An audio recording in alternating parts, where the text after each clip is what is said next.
I have a true story to tell here. So here we are in my back room. And it's that time, dreaded time, to change the battery or listen to it beep all night long. So now I'm 6'1", and even standing up to here, I'm unsteady at my feet and having an issue. So okay, well, so I got this nice senior helper thing, but really to get it under, it should move that box of records.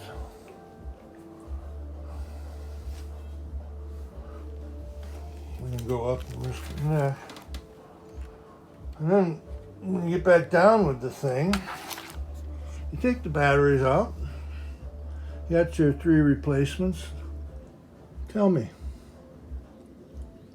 We have white on white. So anyway, this is why every single smoke detector in my house